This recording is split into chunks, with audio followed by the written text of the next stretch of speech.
Hello বন্ধুরা, আজকে গঙ্গা চান ছেড়ে বেরিয়ে পড়লাম সোনারন্দি যাওয়ার উদ্দেশ্যে। সোনারন্দি রাজবাড়ি যাওয়ার উদ্দেশ্যে। রাস্তায় যেতে যেতে দেখি বন্যার কারণে রাস্তায়ও জল উঠে গেছে। দৃশ্যটা সুন্দর দেখতে লাগলেও বন্যার কারণে অনেক জনের ক্ষয়ক্ষতি হয়েছে। এই সুন্দর দৃশ্য দেখতে দেখতে কখন যেন পৌঁছে গেলাম সোনারন্দি রাজবাড়ি। ওই যে পেছনে যে সাদা মন্দিরটা দেখতে পাচ্ছেন, এটা হচ্ছে কালী মন্দির। কালী মন্দিরের পিছনে একটা পুকুর রয়েছে, সেখানেও অনেক বড় বড় মাছ আছে, সেটাও আমি তোমাদেরকে ঘুরে দেখাবো। তো চলো। এই যে দেখতে পাচ্ছ এখানে কত বড় বড় মাছ আছে। এখানে যতগুলোই মাছ দেখতে পাচ্ছি সবগুলোই যেন সবুজ সবুজ কালার। আর এখানে প্রচুর ছোট ছোট মাছ আছে, যেগুলো বড় মাছগুলো খেয়ে নেয় না। আর ক্যামেরা সামনে ঘুরিয়ে ভালো করে দেখায় মাছগুলো।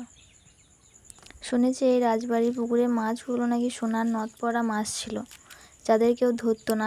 আর যে ব্যক্তি ধরতো না, তার মুখ থেকে রক্ত বের হয়ে যেত, সে মারা যেতেন। আর এখানে অনেক লোকজন এই রাজবাড়ি আসেন, যেখানে এই মাছগুলোকে তারা বিস্কুট বা মুড়ি খাওয়াতে থাকেন। পুকুরটা তো দেখা হলো, এবার রাজবাড়িটা ঘুরে দেখাই চলুন। রাজবাড়িটা দেখতে কেমন লাগছে? এটা হচ্ছে সোনারন্দি রাজবাড়ি।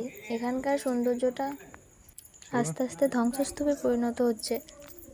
এই রাজবাড়িতে অনেক আগাছাও জন্মাচ্ছে, এইগুলোকে রিপেয়ার করার প্রয়োজন, নয়তো ভবিষ্যৎ প্রজন্ম এই সৌন্দর্যগুলোকে আর দেখতে পাবে না। ওই যে সামনে দেখতে পাচ্ছ, ওটা হচ্ছে মন্দির। তো চলো ভিতরে গিয়ে দেখাই মন্দিরটা দেখবে। আর হ্যাঁ, এখানে যদি কেউ আসতে চান তাহলে বিকেল 4টের পর আসবেন, কারণ বিকেল 4টের আগে এখানে সব গেট বন্ধ থাকে, খোলা থাকে না।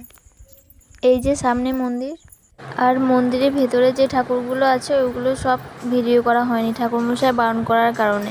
তবুও যতটা পেরেছি চেষ্টা করেছি ভিডিওর মধ্যে তুলে ধরার।